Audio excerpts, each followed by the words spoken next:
The following is a conversation with Brian Muraresku, author of The Immortality Key, The Secret History of the Religion with No Name, a book that reconstructs the forgotten history of psychedelics in the development of Western civilization. To support this podcast, please check out our sponsors, Insight Tracker, GiveWell, NI, Indeed, and Masterclass. Their links are in the description. As usual, I'll do a few minutes of ads now, no ads in the middle. I try to make these interesting, so hopefully you don't skip. But if you do, please still check out the sponsor links in the description. It's the best way to support this podcast. I use their stuff. I enjoy it. Maybe you will too. This show is brought to you by a new sponsor, Inside Tracker, a service I use to track bio and health data. They have a bunch of plans, most of which include a blood test that gives you a lot of information that you can then make decisions based on. They have algorithms that analyze your blood data, DNA data, and fitness tracker data to provide you with a clear picture of what's going on inside you and to offer you science-backed recommendations for positive diet and lifestyle changes. Now I sound like Andrew Huberman. Speaking of which, Andrew Huberman talks a lot about Inside Tracker. He's a big fan, and he's a brilliant scientist, so you should definitely check out his podcast. David Sinclair also has talked about this elsewhere, but in the conversation that I've had with him quite a bit, he's also a fan of it. I love this idea in general. It honestly really feels like the future, where the advice we get in terms of lifestyle, in terms of health, is based on actual data, as opposed to going to these kind of population level studies to determine how much we should sleep, what kind of diet we should have, what we should fix about our body. It's good to be driven by the data that comes from your own specific body. I think the studies that look at populations are good to give us, to build basic intuition. But the reality, it's very difficult to do control studies there. And conclusive protocols for what you specifically should do, I think is not possible from that kind of aggregate data. You really should be collecting your own specific data. And Inside Tracker does this. Again, I think this is brilliant. I think this is the future. For a limited time, you can get 25% off the entire Inside Tracker store if you go to insidetracker.com/Lex and use code LEX25. That's insidetracker.com/Lex and use code LEX25. This show is also brought to you by GiveWell. They research charitable organizations and only recommend highest impact, evidence-backed charities. Over 50,000 donors have used GiveWell to donate more than $750 million. Just like Inside Tracker, the previous sponsor that uses biological data to make health decisions, GiveWell uses charity data to make optimal giving decisions. I mean, this falls under the whole category of effective altruism. I talked to William McCaskill. I'll probably talk to a few other folks from the effective altruism movement, Peter Singer. There's another organization, I think, called 80,000 Hours. This idea that we should allocate our resources, if we want to be charitable, now that is your own choice. Of course, people like Peter Singer argue that there's an ethical imperative given how much suffering there is in the world and how well we are off in the developed countries. Either way, if you choose to be charitable, I think you should be charitable in the optimal way. And honestly, with services like GiveWell, with organizations like GiveWell, you're basically optimizing that giving without having to do the research yourself. I think that's a brilliant idea. If you're not aware, there's quite a lot of charitable organizations that drown by the weight of the bureaucracy, right? So it's very important to select the charitable organizations that are actually effective, that use their money optimally to actually improve the lives of real people. So you can count on the fact that your money will save lives and significantly improve lives without overwhelming overhead of administrative costs that charity operates under. Anyway, if you've never donated to GiveWell's recommended charities before, you can have your donation matched up to $1,000 before the end of August or as long as matching funds last. To claim your match, go to givewell.org, pick podcast, and select Lex Friedman podcast at checkout. Make sure you know that you heard about GiveWell from Lex Friedman podcast to give your donation matched. This show is also sponsored by NI, formerly called National Instruments. NI is a company that has been helping engineers solve the world's toughest challenges for 40 years.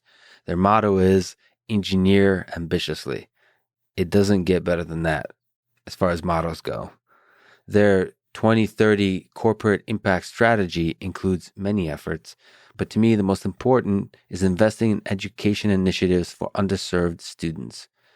I often find myself thinking about parts of the United States, part of this world where there's brilliant people, brilliant young minds that will never get a chance to truly shine, to flourish, because the conditions they live in do not allow for that opportunity. So from both a human and an engineering perspective, I really appreciate what NI is doing with this effort. And in general, if you're a fan of engineering, check out their blog that has great engineering-related articles at ni.com/perspectives. There's a lot of interesting content on there to read, listen to, and watch. ni.com/perspectives. This episode is also brought to you by Indeed, a hiring website. I've used them as part of many hiring efforts I've done for the teams I've led in the past. They have tools like Indeed Instant Match, giving you quality candidates whose resumes on Indeed fit your job description immediately. As I've talked about, I'm currently building a team of people to help me with the various efforts I'm involved with. I think working on a team that makes you happy to wake up in the morning, that makes you excited for the things you take on, is truly joyful. That's a source of happiness. I think work is a source of meaning. As you get closer and closer to the selection of the actual candidates, it becomes harder and harder. There's a lot of subjective decisions you have to figure out. You have to test people. You have to see how well they work, both personality, spirit, like passion, raw skill, all those elements. But the first step, in many ways, is one of the hardest, if not the hardest, is really just getting a good pool of candidates. So like getting a pool of candidates within which you're sure the right people exist. And then you sort of start filtering it down through a rigorous process. And I think Indeed is a great tool for that. Anyway, right now you get free $75 sponsored job credit to upgrade your job post at Indeed.com/Lex. Get it at Indeed.com/Lex. Offer is valid through September 30th. Terms and conditions apply. Join 3 million businesses that use Indeed by going to Indeed.com/Lex. This show is also brought to you by Masterclass, a longtime sponsor, one of my favorite sponsors, one of my favorite websites and services, and a thing that I'm just glad exists. It's amazing. It's incredible that for only $180 a year, you get an all-access pass to watch courses from the best people in the world in their respective disciplines.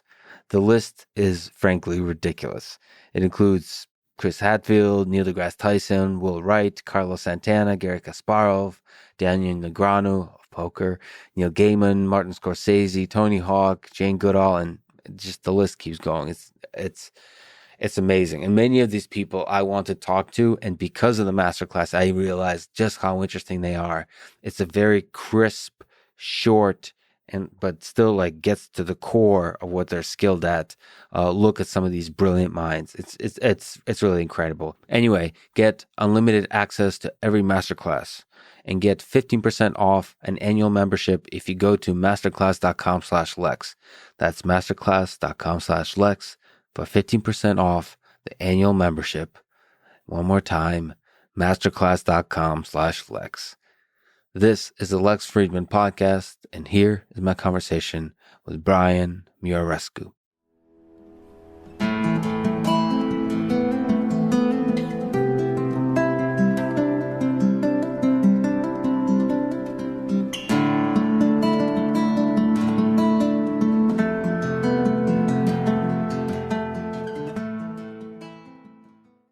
Who or what do you think God is?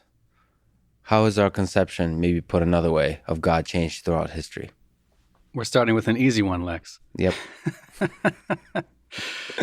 So what is God? Well, God is a thought.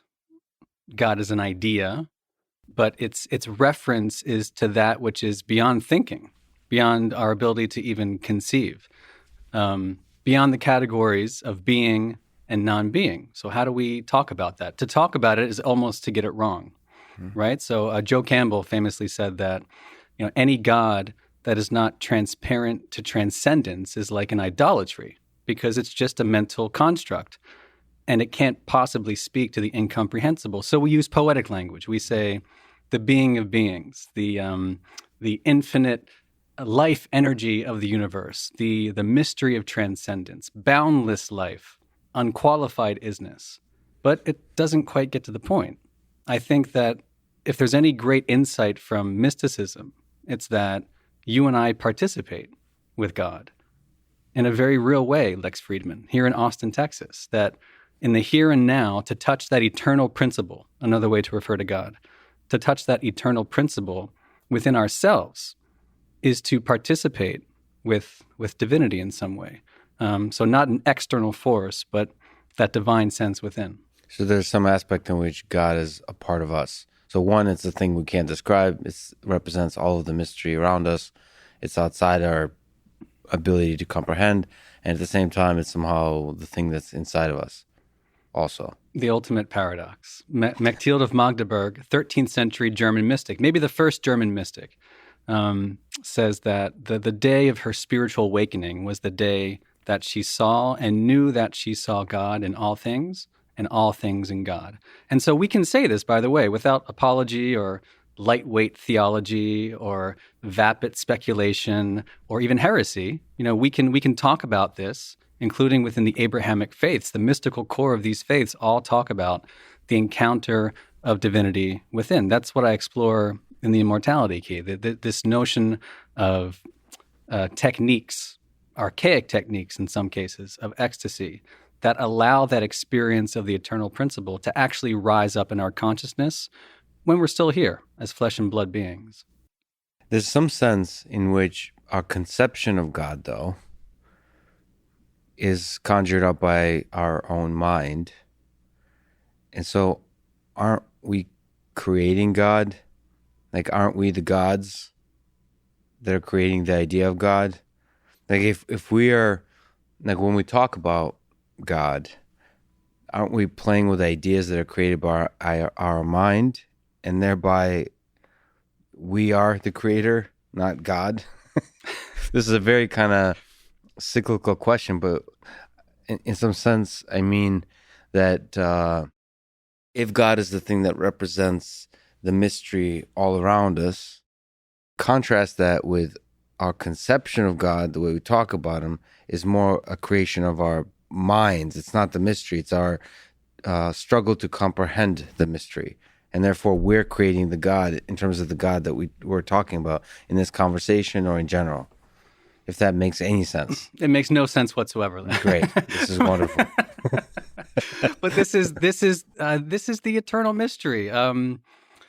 This is why it's so difficult to talk about, and yet it could be the very center of our beings. The Upanishads speak about us as the creators, about us as gods. It's a very different creation myth, but the God of the Upanishads, in this great verse, talks about pouring themselves into creation. Indeed, I have become this creation, says God. And there's a great line, verily, he or she who knows this becomes in this creation a creator. So, yeah, I mean, just our ability to engage in meditation, our ability to think about this stuff is partly our divine nature. This is what the humanists were talking about and in the Renaissance, by the way. And that it's not so much learning, putting dots together, having arguments with each other over learned books. It's a process of unlearning, is what some of the mystical traditions talk about. Unlearning all these thoughts, emotions, traumas, and experiences that have gone into the false construction of our false self. That behind all these layers, like peeling back the onion, is a part of us that, once you can identify that, begins to look a little bit different. In other words, it's one thing to foster a relationship with God. It's a very different thing to identify as God. And I mean that quite literally without being heretical. You can find this in the mystery traditions.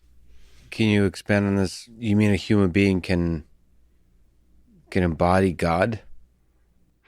That is textbook incarnational theology that you can find in any Christian mystic. But you can find it in the mystical tradition of Islam and Judaism as well. So Rumi, for example, the great Sufi mystic, talks about if you could get rid of yourself just once, the secret of secrets would open to you, that the face of the unknown would appear on the perception of your consciousness. Rabbi Lawrence Kushner, a modern-day contemporary mystic, talks about, because this stuff does continue, there's a continuity to it. The poetry here is incredible. So, well, listen to Rabbi Kushner. He says that the emptying of selfhood allows the soul to attach to true reality.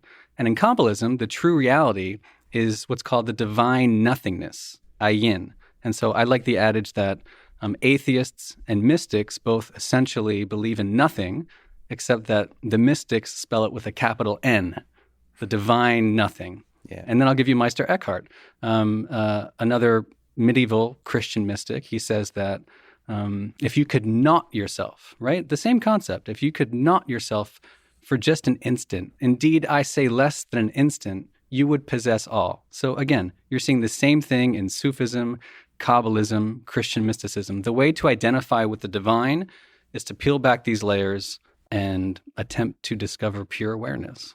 If we look at the universe from a physics perspective, or, I'm a computer science person, so if the universe is a computer, there's some sense that God, the creator of the universe, or just the computer itself, doesn't know what the heck is going to happen. He just kind of creates some basic rules and runs the thing. So there is some element in which you can conceive of humans or conscious beings or intelligent beings as a tool that the creator uses to understand himself. Do you think that's a perspective that we could, or is useful to take on God, that is basically the universe created humans to understand itself? He doesn't actually know the full thing. He needs the human brains to figure out the puzzle. So that's in contrasting to the unlearning, to the getting out of the way that we've talked about. It's more like, no, we need the humans to figure out this puzzle. Well, we have no answers to this, which is why philosophers still have jobs, if they have jobs at all. But I mean, so the physicists take a look at this. Have you seen the article that came out, I think it was this month, in the Journal of Cosmology and Astroparticle Physics? Robert Lanza, the biocentrism theory, the idea that the universe comes into being through our observation, right? The God equation. So not just in quantum mechanics, but in general relativity. The idea that we make the universe moment by moment, which is kind of mind-blowing, gets into ideas of simulation. Okay, so that's how the physicists, at least some of them, might look at it. You could also look back to the medieval Christian mystics. Meister Eckhart, once again, says that the eye with which I see God is the same eye that sees me, right? So one sight, one knowledge, one love. Another mind-blowing concept. But this is why the arts and poetry and music are so important, because although I love astroparticle physics, it's another to kind of hear this, the same message across time. Yeah, the simulation thing. I was actually looking this morning at video games, just the statistics on video games, and I saw that the two top video games in terms of hours played is Fortnite and World of Warcraft, and I saw that it's 140 billion hours have been played of those games. That's a lot of video games. But that's very sophisticated worlds being created, especially in the World of Warcraft. It's a massive online role-playing game. So you have these characters that are together sort of creating a world, but they, in themselves, they're also developing. They have all these items, and they're little humans. Like, there's complicated societies that are formed. They have goals, they're striving, and so on. and we're creating a universe within our universe. And for now, it's a kind of it's a basic sort of constrained version of our more richer Earth-like civilization. But it's conceivable that, that we are, this thing on Earth is a kind of video game that somebody else is playing. It's like you could see sort of video games upon video games being created that, this is something I think a lot about, not from a philosophical perspective, but practically. How fun does this video game have to be for us to let go of the silly pursuits in this meat space that we live in and fully just stay in WoW, stay in World of Warcraft, stay in the video game for full time? So I think about that from an engineering perspective. Like, is there going to be a time when this video game is actual real life for us, and then the creatures inside the video game, they'll be just borrowing our consciousness for sort of to ground themselves, will refer to us as the gods, right? Like, won't we become the gods? This conversation is not going how I expected. But I think about this a lot from, because I love video games, and I wonder, more and more of us, especially in COVID times, are living in the digital world. You could think about Twitter and all those kinds of things. You could think about Clubhouse, people using just voices to communicate with little icons sort of in the digital space. You could see more and more will be moving in the digital space and let go of this physical space. And then the remnants of the ancients that created the video games that nobody centuries from now will even remember, those will be the gods. And then there'll be gods upon gods being created. This is the kind of stuff I think about. But is that any at all useful to you, to this thought experiment of a simulation? Basically, the fabric of our reality, how did it come to be? What is running this thing? Is that useful? Or is it ultimately the project of understanding God, of understanding myth, is a project that centers on the human mind for you? We seem to be at the center of this divine dance, which sounds awfully anthropocentric. But the ancients thought about this too. I mean, the concept in Sanskrit of Leela, that the point behind existence is this play, right? It's ultimately playful, this divine dance. It gets awfully complicated in the Gnostic and Neoplatonic schools, these chains of being from Godhead down to us, right? Some invisible, right? And we're going to get into Terence McKenna territory later on, but we can start now by talking about discarnate entities and archons and aliens and archetypes. I mean, there is a world where Terence McKenna does meet Plato and Gnosticism quite kindly, and that's in the this invisible college, right? The invisible world with which we seem to have some kind of symbiosis that has a higher intent, maybe even a purpose or a plan in mind for us. So, I mean, these ideas come across when you've had a heroic dose of mushrooms. They also pop up in the ancient philosophical literature, this idea of archons who, the puppet masters controlling us flesh and blood beings. It's all a cosmic dance, and there are no answers to this. First, who are the archons? And second, what is this world where Terence McKenna meets Plato? Do you mean in the space of ideas? Or are we talking about some kind of world that connects all of consciousness to all of human history? I think through different techniques, it is, I think Gordon Wasson is the meeting point of the two. So Gordon Wasson, who I do talk about in the book, was this J.P. Morgan banker turned ethnomycologist. And he's largely credited with the rediscovery of psilocybin-containing mushrooms, which kind of gave rise to the pop psychedelic revolution of the 1960s. He visited Maria Sabina down in Mexico. In his wake went Bob Dylan, Led Zeppelin, the Stones, and everybody else. And the way he describes his psilocybin experience is a bit strange because he thinks of Plato, right?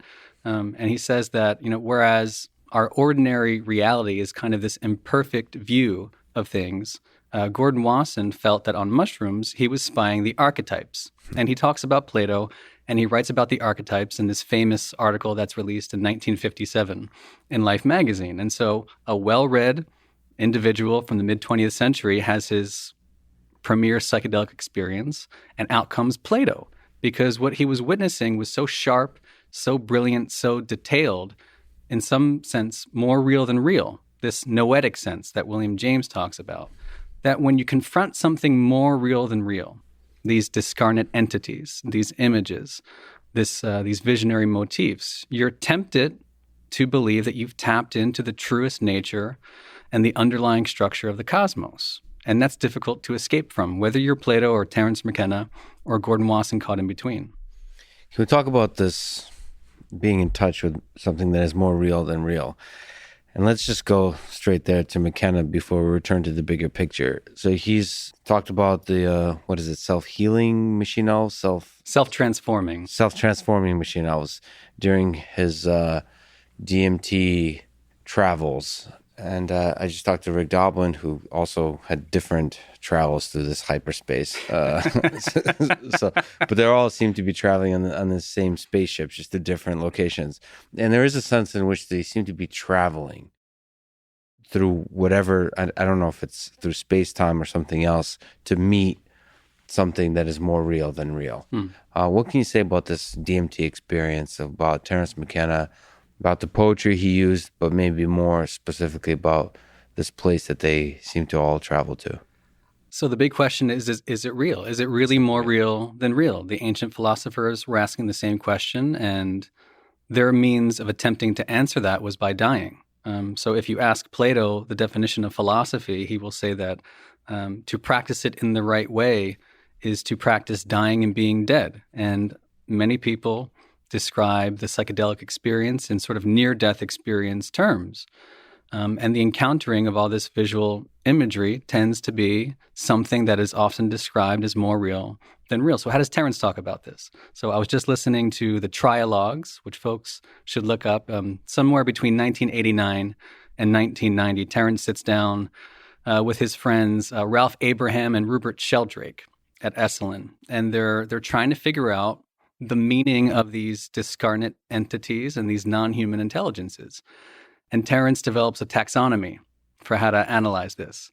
And he says that, number one, they're either semi-physical, but kind of elusive. So think of the Bigfoot or the Yeti or things like this. Beings that exist somewhere between mythology and zoology, which isn't really appropriate here. So option number two, he says, is the mental... I'm sorry. You're dropping so many good lines. It's so good. Okay, I apologize. Somewhere between mythology and zoology. This is all Terence McKenna. Okay, all right. I take no credit for this. But you're combining, you're like Jimi Hendrix only used the blues scale, but he still created something new in the music he played. Anyway, go ahead. Well, we're going into Mixolydian right now. Okay. So option number two, and this is what Terence calls sort of the mentalist reductionist approach, and this is pure McKenna poetry. He says that these beings could be autonomous fragments of psychic energy that have temporarily escaped the controlling power of the ego. So in Jungian senses, these would just be pure projections, the projections of schizophrenics in some cases. So they're essentially unreal. And the third option, the most tantalizing, is that they're both non-physical but autonomous. In other words, they actually exist in some kind of real place, in some kind of real space, and that we can have congress with them. There is communication.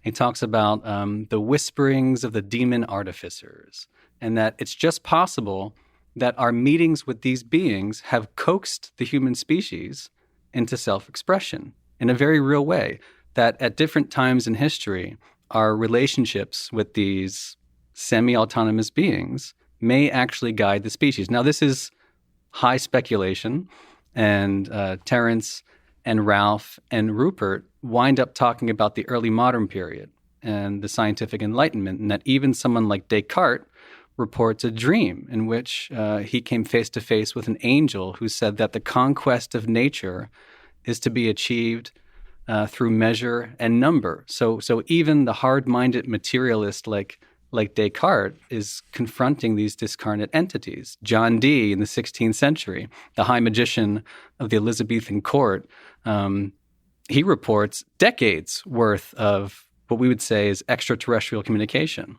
or interdimensional communication. And you can find instances of this throughout history, including among the pre-Socratics. And Peter Kingsley writes quite a bit about this, but I'll save that until your next question. Well, first of all, we don't seem to understand from where intelligence came from. We don't understand from where life came from on Earth. But that we can kind of intuit because it's in the space of chemistry and biology. You have good theories about the origins of life on Earth. But the origins of intelligent life, that is a giant mystery. And there's some sense in which, I mean, I don't know if you know the movie 2001 Space Odyssey, but it does seem that there's like important, throughout human history, throughout life on Earth, there's important phase shifts of, it feels like something happened where there's big leaps. It could be something coincidental like fire and learning how to cook meat and all those kinds of things. But it feels like there could be other things. And I think that's at the core of your work, is exploring what those things could be. Is it possible? Talked about Joe Rogan offline. It's entirely possible. Is it possible that psychedelics have in fact contributed of being an important source of those phase shift throughout human history, of the intellect, basically steering the intellectual development and growth of human civilization? It's a hypothesis worth investigating. How about that? Beautiful. and maybe not psychedelics in and of themselves, but I think our whole conversation is kind of wrapped up in these non-ordinary states of awareness. We start by talking about God, which is something unordinary and expansive. And I think that as you trace the intervention of divinity, if that's the case, throughout human history, you have to bump up against the irrational. Mircea Eliade, the great scholar of religions and fellow Romanian, said that the history of religions essentially constitutes the point of intersection between metaphysics and biology, right? So that we are biological beings who do interact with our planet, with the natural kingdom. And you would think that as, early archaic ecologists, we would have figured out what plants work, which fungi don't, and developed maybe language around that. And so this is another one of McKenna's speculative but very interesting hypotheses, the stoned ape theory. Mm-hmm. Is it possible that psychedelics were involved in one of the several leaps forward? You mentioned the word leap. Jared Diamond talks about the great leap forward 60,000 years ago. The species had been around for a couple 100,000 years. All of a sudden, the cave painting appears. All of a sudden, there's a phase shift. Did something like that happen millions of years ago? And I love the way Paul Stamets talks about this. It would be the ingestion of perhaps psilocybin-containing fungi millions and millions of times over millions and millions of years. So it's not just a one-time event that cascades, but it's the accumulation of psychedelic experience. It's really difficult to test that hypothesis. But I've been talking with a paleoanthropologist in South Africa, my friend Lee Berger, about ways that we might test for this. And so Lee, amongst many things, is this National Geographic explorer.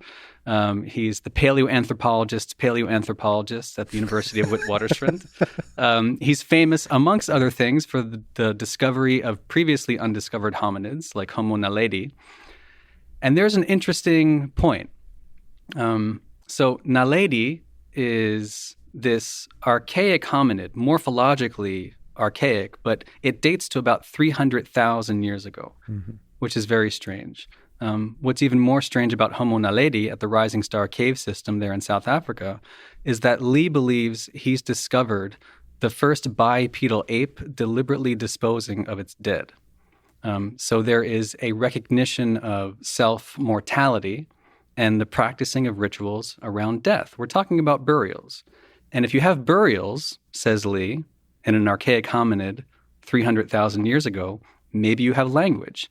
And I mention that because Terence McKenna was obsessed with language in the stoned ape theory, that the ingestion of psilocybin, in addition to enhancing visual acuity, perhaps facilitating sexual arousal, leads to proto-language. Now, isn't it interesting? This could be entirely a coincidence that the largest sound inventory of any language is the Khoisan of Botswana and Namibia. They have something like 164 consonants and 44 vowels. English, by comparison, has about 45. So I don't know what to make of this, but what you find in that part of the world is very, very complex language. Language that could be an inheritance. Language that could be incredibly archaic, together with this recognition of self-mortality. And when I talk to Lee Berger, we say when you're looking at universals like that, language around all human populations, the recognition of self-mortality, the contemplation of death, just maybe you have pharmacology. And so maybe we can go out and test for this using gas chromatography, mass spectrometry, proteomics, technology that doesn't even exist. But maybe we can actually test the stoned ape theory to figure out once and for all if there's any merit there. Can you just linger a little bit on the pharmacology tools? Like how would it be possible to say something about what was being ingested so long ago? That's what I asked Dr. Berger. So Lee has discovered in the dental calculus of archaic hominids. Dental calculus. I like this. Evidence of their diet. And you might not believe how old this was, but in Sediba, Australopithecus sediba, they found evidence of Sediba's diet going back 2 million years. So through things like phytoliths, which are essentially fossilized plant tissue, they found evidence that Sediba was eating bark and leaves and grasses and fruits and palm. So no psychedelics to speak of, but it just goes to show that through things like dental microwear analysis and other techniques that we're still developing, we can actually figure out what the diet was at the time. I'll fast forward to 50,000 years ago. There was another study out of El Cedron Cave in 2012, which found that Neanderthals, again, preceding our species 50,000 years ago, were ingesting yarrow and chamomile, which had been identified as medicinal. So again, not psychedelic or psychoactive, but we kind of have the beginnings of the technology, and that was 9 years ago, to begin figuring out the ancestral diet of these hominids. Presumably there could be a way to figure out it's not just diet, but which have psychoactive elements to them. So whether you're chewing it, whether you're smoking it, I don't know what, licking it. I don't know if there's any kind of ways through the dental calculus to figure out what exact substances were being consumed. Is it possible to figure out whether psychedelic substances are being consumed by looking at human behavior? Like you said, organized burials or cave paintings. No, but so that's a little bit of a stretch to say, like, where did this leap come from? But it's not. It's not. So just last fall, as a matter of fact, so that notion's been out there for a while. The idea that hallucinogens and the ritual consumption of hallucinogens were somehow related to the Great Leap Forward, were somehow related to the initial cave painting. Graham Hancock wrote a beautiful book about this called Supernatural, which in many ways sent me down this rabbit hole back in 2007. And so, but even at the time when he was writing that and the years subsequent, it was still kind of seen as a kooky idea. Last fall, interestingly enough, the first archaeochemical data for the ritual consumption of psychedelics associated with cave art was finally published. It's not that ancient. It's only about 400 or 500 years ago, but it came from the Pinwheel Cave, a Chumash site in California. And what they found were datura quids, like these chewed up, you mentioned how did they ingest it? These chewed up quids, like these bunches of datura, which contain these very powerful tropane alkaloids, and what was believed to be some kind of Chumash initiation site. So we can say that there is initial, archaeochemical data for the consumption of psychedelics and cave art. And so where else might we find this? Are there a lot of archaeochemists in the world? Because this is fascinating. It's through chemistry, through biology, through physics, whatever, like all the disciplines we, perhaps one day computer science, we apply those tools to study not the data of today, but the data of the past. Are we talking about dozens here? How hard is this problem relative to how many people are taking it on? Just as a side little tangent. We're probably talking more dozens than hundreds. Okay. I spent many years trying to track down an archaeochemist who would talk to me. There were a couple, Pat McGovern at the University of Pennsylvania, and then my friend Andrew Coe at MIT, which you might know something about, Andrew really, on his own time, on his own dime, has been gathering the data for this organic residue analysis. He has what's called the Open Archem project, which is this online open source repository for this data. But there's never been a center for this. No university has stood up a dedicated center, a team, really, which is what you need, of archaeochemists looking at this stuff. But even despite that, there have been some remarkable discoveries over the past 10, 20 years. It's still a discipline very much in its infancy. Maybe it's becoming a toddler, but as the technology gets better and cheaper, I hope you'll see more and more archaeochemists joining the fight. Yeah, and Andrew is fascinating. His work is fascinating. But also, because of your work, I came across and exchanged a few emails with Patrick McGovern, who's basically, what would you call him? So he has a center, I guess, does biomolecular archaeology at UPenn. And he's the author of a bunch of books, one of which is Ancient Brews. So he's a scholar of beer and wine and like ancient alcohol, which is fascinating. The influence, even just alcohol, but he has like alcohol with hallucinogenic properties as well.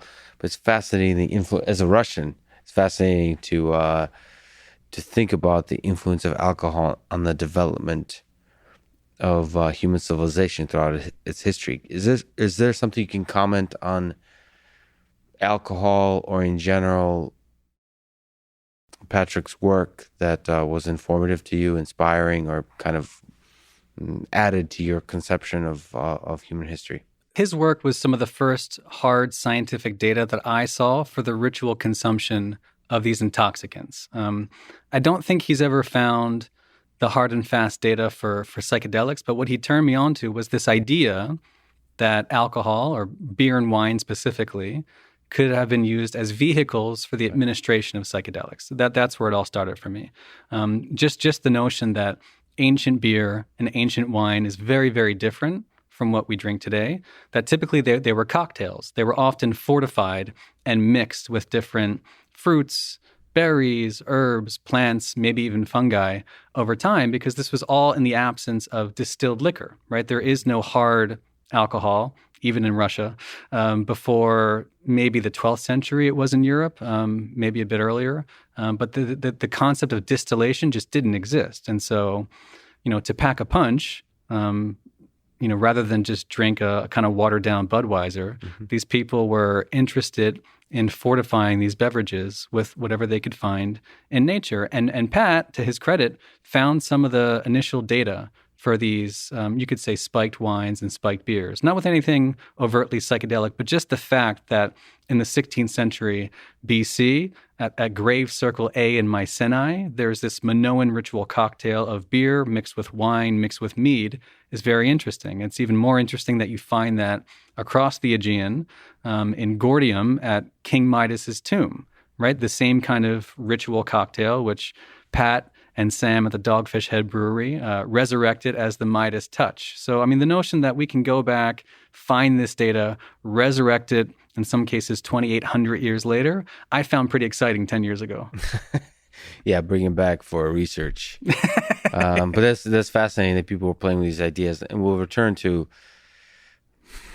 ideas of psychedelic infused wine, which is pretty fascinating. But can we step back and just kind of look at your work with the book Immortality Key? What is the story that you tell in this book? I knew we'd get there eventually, Lex. It's a nonlinear path.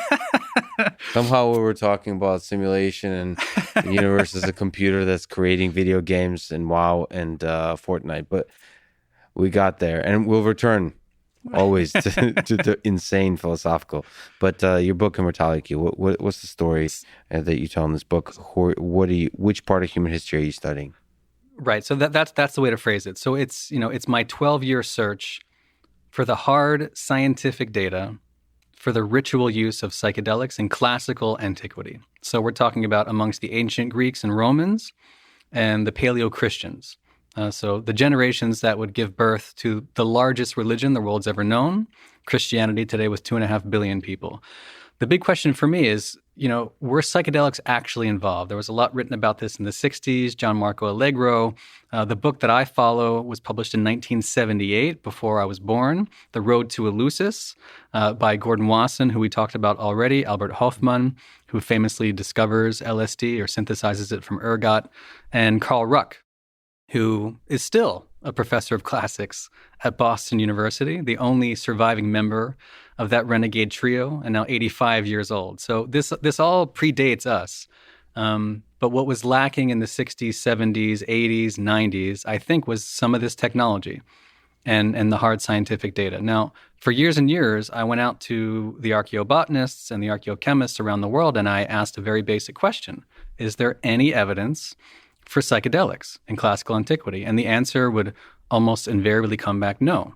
I'm talking to, in addition to Pat, he put me in touch with Hans-Peter Stika in Germany, Tanya Valamotti in Greece, Assunta Florenzano in Italy. I went all over the place asking one question and getting the same answer back time and again. And so the book is essentially my search for that data and the eventual uncovering of two, what I think are key pieces of data. One data point shows the ritual use of a psychedelic beer in classical antiquity in Iberia, what today is Spain.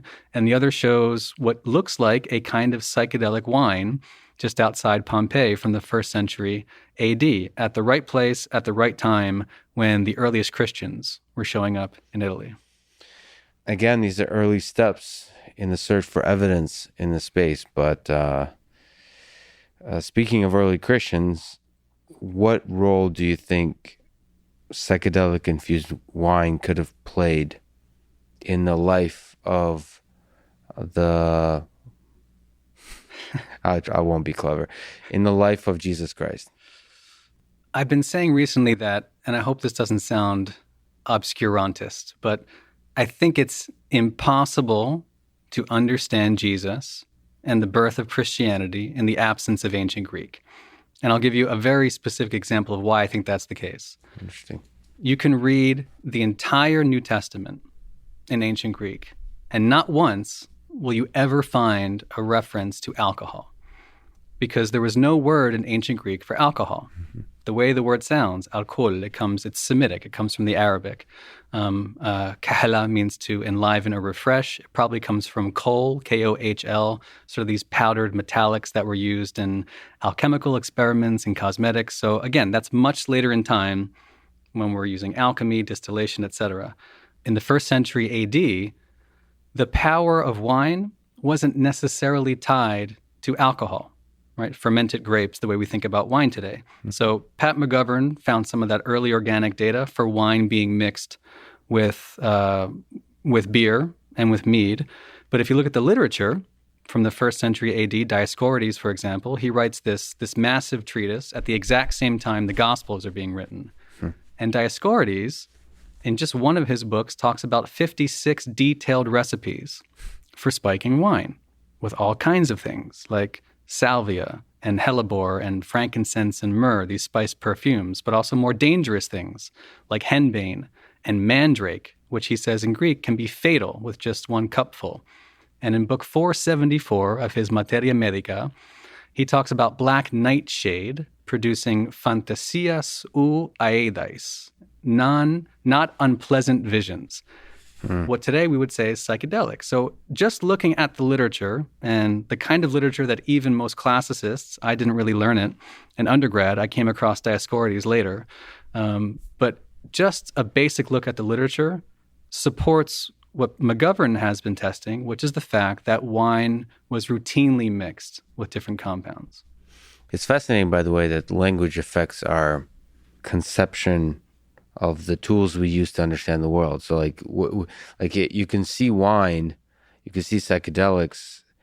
If they're not called drugs, you can maybe reframe how you see them in terms of their role in us thinking about the world, understanding the world. That's really interesting that language has that power. But what language was used to understand wine at the time? So we're talking about a Greek-speaking world, right? Yes. So, Jesus is born and does his public ministry in the Holy Land, but think about the early church. Think about where the church takes root. Paul, the greatest evangelist of the time, writes basically half the New Testament.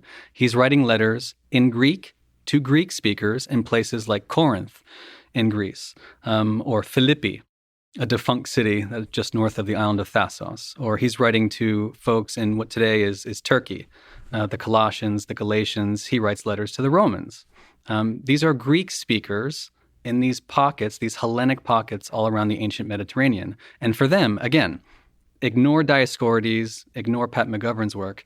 To them, to think about wine was to think about a mixed potion. And so the word oinos in ancient Greek does show up in the New Testament, but there was another word to describe wine, and it exists for like 1,000 years before, during, and after the life of Jesus. The word used for wine is pharmakon, which obviously gives us the word pharmacy. It means drug. So in Greek, a Greek speaker would actually use the word drug to refer to wine. Ruth Skottel, the classicist, talks about this as a ritualistic formula. They understood wine as this compound beverage, a drug against grief, a medicinal elixir that could either harm or heal, or just maybe a sacrament to put you in touch with wine gods old and new. Clearly, religion and myth, but religion very much so has sort of much like dreams, has like an imagery component. Like you're kind of going outside the visual constraints of physical space, where you kind of have very specific conceptions of what things look like, and you kind of use your imagination to stretch beyond the world as we know it. Things that are, try to get in touch with things that are more real than real. What role do these tools, do these pharmacons have in trying to stimulate the imagery of religion? Like, do you have a sense that they have a critical role here, or is it just a bunch of different factors that are utilized, a bunch of different tools that are utilized to construct this imagery? Or is this not even, or is imagery the wrong terminology? Is it more like space of ideas that's core to religion? No, I think the wine is absolutely essential. And so if it's impossible to understand Paleo-Christianity in the absence of ancient Greek, I think it's equally difficult in the absence of the sacred pharmacopoeia or wine itself, right? Just think about wine at the time. I think that the ancient Greek audience would have heard that in a very different way from us. And so they're referring to it maybe as a pharmakon, but the followers of Dionysus, which precedes Jesus. And in some cases, the story of Jesus is kind of a recapitulation of the mysteries of Dionysus. But when you think about Dionysus, maybe from your high school mythology, you think about him as the god of theater, or the god of wine, which is typically what it is, or the god of ecstasy. Again, Dionysus is not the god of alcohol. There's no concept of fermented grapes. The power of Dionysus and the ability to commune with Dionysus through his blood. And before Christianity, the blood of Dionysus is equated to his wine. The sacramental drinking of the wine was interpreted, and classicists write about this, including Walter Burkert. It was interpreted as consuming the god himself in order to become one with the god. This is where we get the idea of enthusiasm, because the language matters. Enthusiasm to be filled with the spirit of the god, so that you became identified with Dionysus and acquired his divine powers. Now, how does that happen? Again, he's not the god of alcohol. He is the god of wine, but he's really the god of madness and delirium and frenzy. And his principal followers are women. They're called the Maenads. And the way they get in touch with him is through the consumption of this sacramental wine. Even at the theater of Dionysus, separate from his outdoor churches, there was a wine served there called drima. And this is the wine that gives birth to Hollywood. I mean, the ancient Hollywood was there at the theater of Dionysus. This is where comedy and tragedy and poetry and music come from. But rather than a hot dog and a beer, what they drink at the theater of Dionysus was this wine called drima, which means pounded or rubbed. And Professor Ruck talks about maybe it was the drugs that were rubbed into this theatrical beverage to help the play come alive. So madness is seen as a positive thing, as like a creative journey. It's not. Yeah. It's not. It's the, what is it? The unlearning, getting out of the way kind of thing. Is that how it's seen, or is it more like entertaining escape from life that is suffering? I gotta inject a little modern Dostoevsky into the old. Existential despair. Maybe it's a bit of that. We can't say that there wasn't recreational drinking happening. Yeah. The Greeks also had the symposium, right? And they also were just getting hammered in some cases. Yeah. But when it comes to the rites of Dionysus, what you see there is the creation of these states of awareness in which, again, you identify with the god to become the god. There's theophagy. There's the consumption of divinity in order to become divinity. Right back to how we started the conversation, right? Mm-hmm. So if we stop conceiving of God as something exterior to us, but that the mystery of being itself is the mystery of your being and the mystery of my being, that the way to encounter that is through this sacramental theology, that you drink the actual blood of this Greek god to become that god. And there was a place for this in ancient Greek society. So drinking the wine is drinking the blood of Dionysus. Do you think Jesus is an actual physical person that existed in history, or is he an idea that came to life through the consumption of wine and those kinds of rituals? So this is where I face my excommunication, depending how I answer this. I mean, you're playing with fire and wine. A good combination, by the way. Yeah.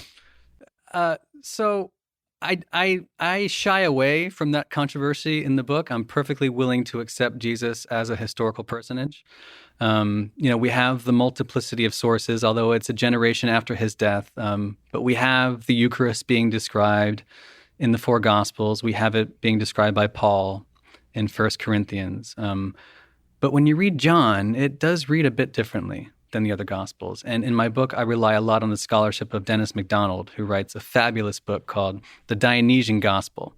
And this is, again, why the Greek matters, because once you start to analyze the Greek of John's Gospel, it seems to be a presentation of Jesus very much in the guise of Dionysus. The most obvious example is the wedding at Cana, right? That only occurs in John's Gospel, the famous transformation of water into wine. Now, again, to any Greek speaker of the first century, they would have known about the Greek district of Elis on the Peloponnese. And in Elis, around the Epiphany, every January, the priests of Dionysus would deposit these water basins, empty basins, in the temple of Dionysus. They'd return the next morning and find them magically filled with wine. Now, on the island of Andros, it's even more interesting. Around the same Epiphany date, the god's gift day, Dies Theodosia, the wine would emanate from the temple and run like a river for a week. And you can Google the Bacchanal of the Andrians, a wonderful painting by Titian, which hangs in the Prado, and you'll see a river of wine behind these people having a great time. This exists for centuries and centuries before the wedding at Cana and before Jesus begins his public ministry with what these scholars call the signature miracle of Dionysus. It would not have been lost on the Greek audience that something very specific is being communicated here. What's being communicated? That you just might find in early Christianity what you hold strong to in these mysteries of Dionysus that you may have inherited from your parents, your grandparents, your great-grandparents for centuries. There was a perfectly good religion. There were perfectly good mystery cults in the ancient Greek and Roman worlds.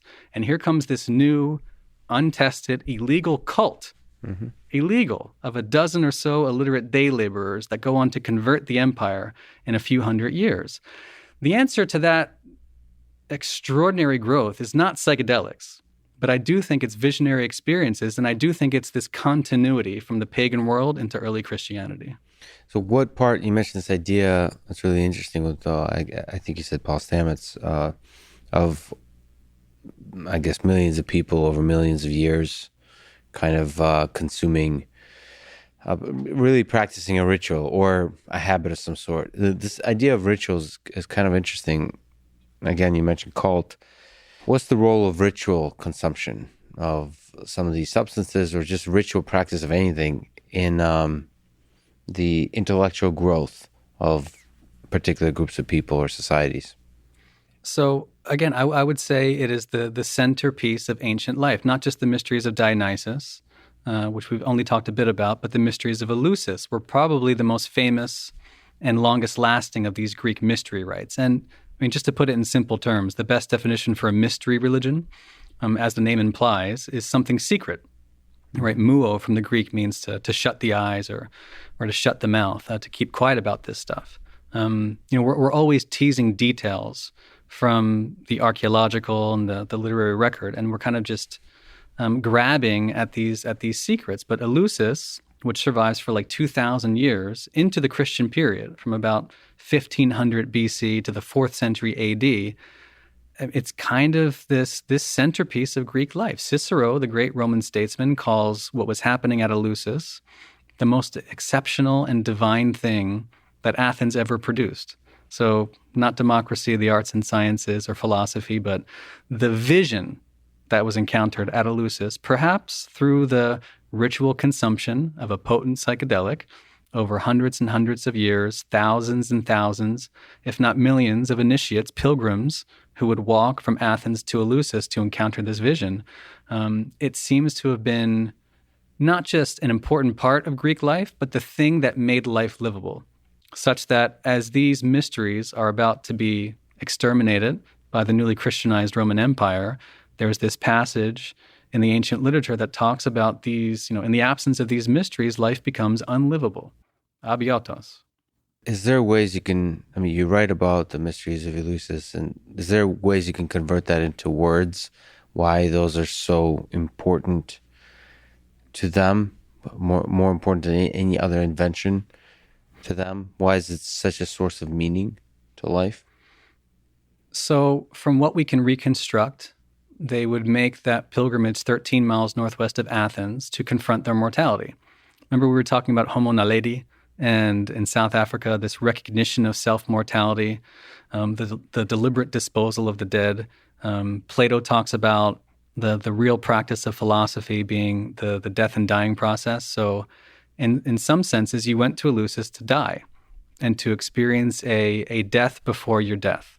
We talked about this with Terence McKenna as well, and how the psychedelic state seems to share something in common with the near-death or out-of-body experiences or these ecstatic experiences, whether through wine or beer or otherwise. You went to Eleusis to die. And it was said that only those who had witnessed this vision, whatever vision was to be witnessed in Demeter's sanctuary, it essentially vouchsafed you the afterlife, that only those who went there became immortal. And Cicero says that at that point you essentially live with more joy and die with a better hope. Can I ask you a question about this human contention with death, this confrontation of death that seems to be at the core of things? I don't know how deep to the core, but it seems to be a central element of the human condition. What do you think about Ernest Becker and those guys that put death at the worm at the core, which as the main thing, the main this confrontation of our own mortality. First of all, being understand that we're mortal, and then confronting the terror of it, the fear of it, as the creative, trying to escape the fear of death as the creative force of human society. It's the reason we do anything is because we're just running away from our death, scared. Do you find some of that to be true? First of all, as somebody who looks in the mirror, looks at yourself and your own as a human being. 2, just looking at society today. And 3, at this whole big spread of human history and all the cool stuff we've created, including the mysteries of Eleusis. I wonder what life would look like in the absence of the fear of our mortality. I wonder how we'd interact with one another if there was relatively little or no fear of death. I really do, when it comes to Becker's work and others. If the ancients were known for anything, it was running to death. It was the opposite. In fact, dying before dying, which is the Immortality Key, by the way. It's not psychedelics. When I refer to this key, I'm referring to this notion that's preserved in Greek. An petanis, prin petanis, denta petanis, otan petanis. If you die before you die, you won't die when you die. For some reason, the ancients prized that experience. And we talked about the mystics of Sufism and Kabbalism and Christian mysticism, where you have this same self-nodding, this death before death, the divine nothingness, right? Mm-hmm. For some reason, the mystic saints, visionaries, and ancient philosophers, they ran to death. And the one message I wanted to try and communicate with this book is how they viewed life, that it can only be fully experienced, fully embodied in the wake of a really intense, perhaps terrifying, but utterly transformational encounter with death. So running to death, not running away from death. You talk about Aldous Huxley and mind changers. So if we look at the history where the ancients were running to death and maybe using some performance enhancing permacons to run more effectively towards death, and now we're using like tools of modern society, whether they're psychological, sociological, or in case pharmaceutical, to run away from this conception. So what do you see as a hopeful future for human civilization? Like which, if all of these kinds of societies are ice cream flavors, how do you create the perfect ice cream flavor? Like what is the future of religious experience, of psychedelic experience, of intellectual journeys, of facing death, running away from death? What do you hope that looks like, and what kind of ideas should we look to? My next book will be entitled Performance Enhancing Pharmaca. You get Great. full copyright. Yeah, I like it. So, but that's a historical view. I mean, what in that book would you suggest in one of the last chapters about the future of this process? Well, Huxley has to stop you he stopped me in my tracks. Aldous Huxley. So in 1958, he pens this op-ed of sorts, and it reads incredibly prescient, because I really do think in many ways, as the fog of the war drug is ending and finally lifting, that we've kind of come full circle back to the late 1950s, which might sound strange. It'll make more sense when you hear what Huxley said about psychedelics. And so he was looking forward to a revival of religion, which is why I subtitled the book, The Religion with No Name. And to him, to Huxley, this revival wouldn't come about through televangelistic mass meetings or photogenic clergymen, as he says, but he points to the biochemical discoveries, such as we have today, that would allow for large numbers of men and women to achieve a radical self-transcendence and a deeper understanding of the nature of things. In other words, that this revival of religion, he says, would be a revolution. And Alan Watts comes along and says that there's nothing more dangerous to authority than a popular outbreak of mysticism. But I think this is what Huxley was pointing to. And he talks about religion in these terms, about being less about symbols and returning to a sense of experience and intuition. And Huxley says that he envisions a religion which gives rise to everyday mysticism. And he talks about something that would undergird everyday rationality, everyday tasks and duties, and everyday human relationships. In other words, religion has to mean something. And these altered states of awareness that we seem to be able to produce quite easily inside the lab at Hopkins, NYU, and elsewhere with psilocybin, I think this is kind of part of Huxley's prediction about a time when we would have legal access, safe access, efficacious access to this material that would allow for insight in an afternoon. And what do you do when millions of people can become mystics in an afternoon?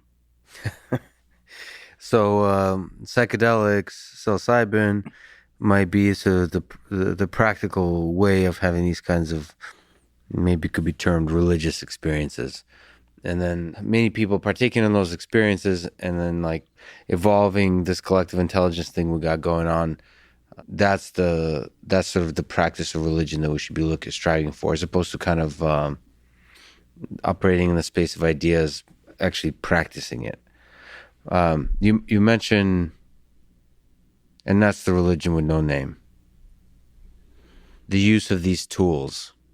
Is there a simple way to summarize religion per our previous discussion about God? Basically discovering the God inside? What if I give you a very complicated definition of religion, and then we talk about a more simplified?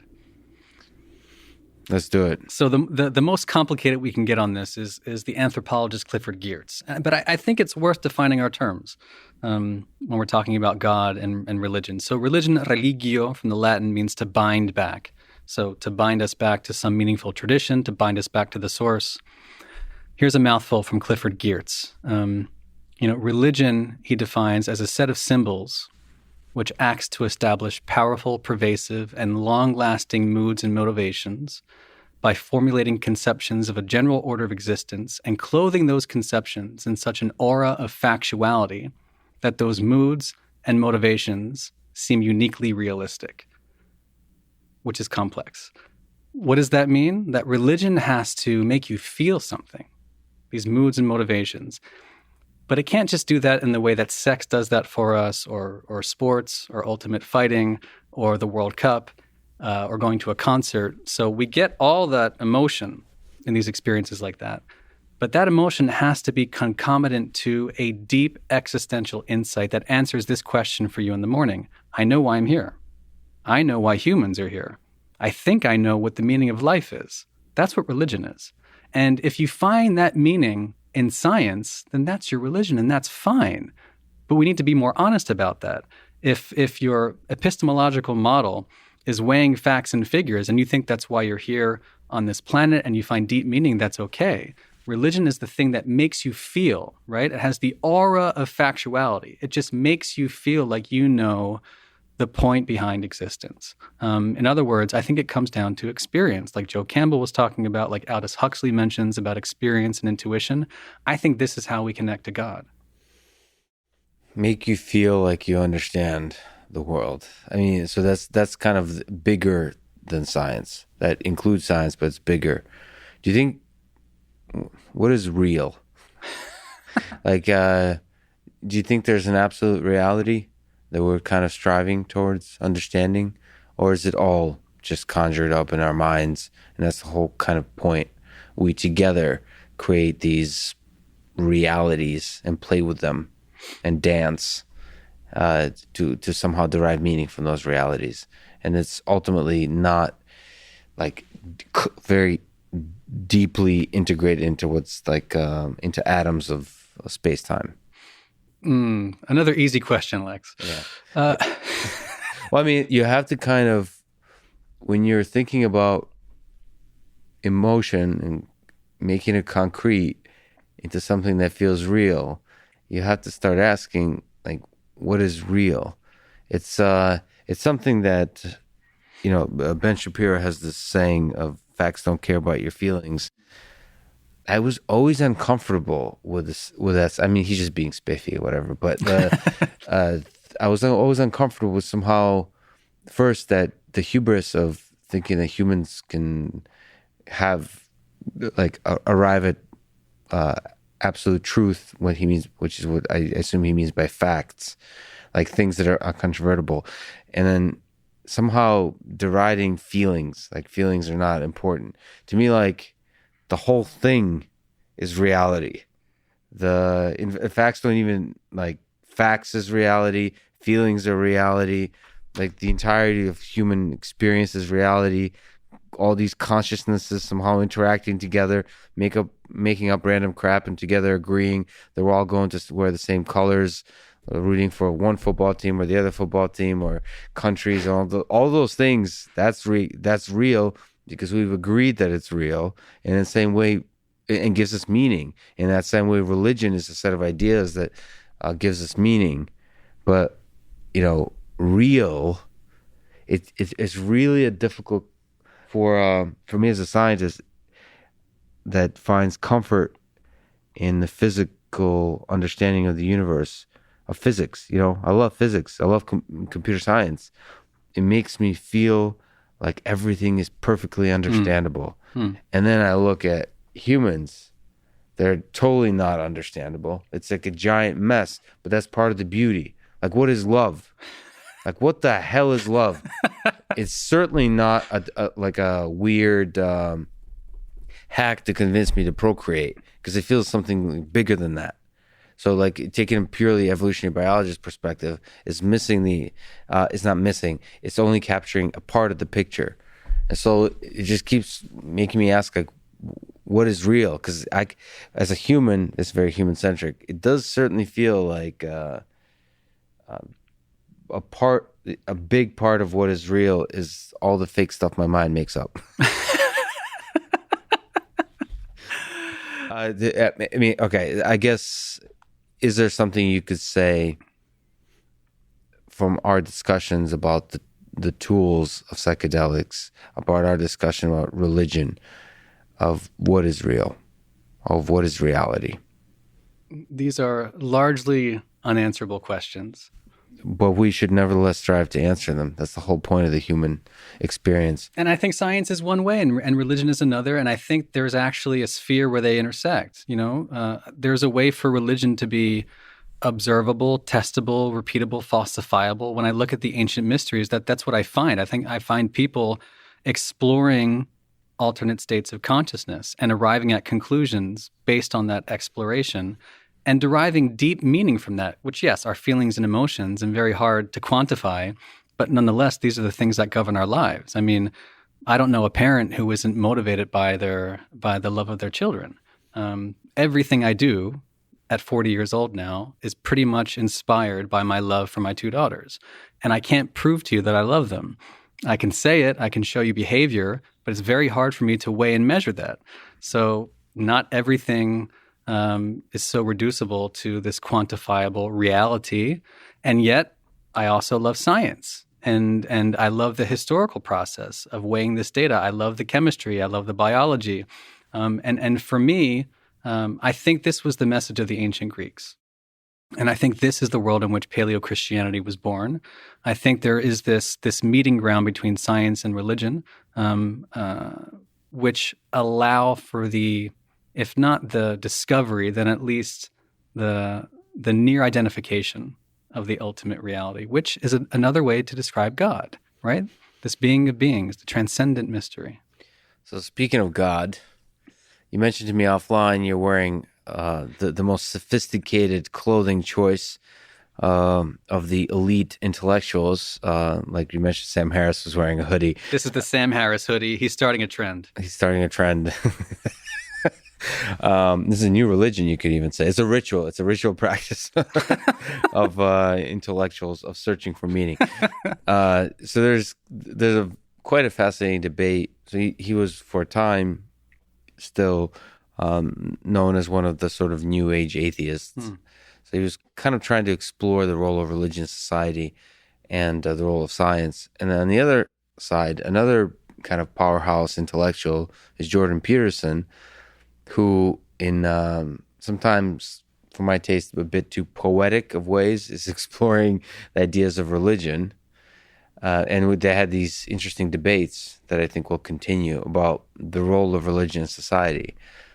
For Jordan, there's all these flaws with religion, but there is a lot of value to be discovered amidst the rituals, the traditions, the practice, the way we conceive of each other because of the ideas that religion propagates. And then for Sam, it says that everything about religion is basically gets in the way of us fully realizing our human potential, which is deeply scientific and rational and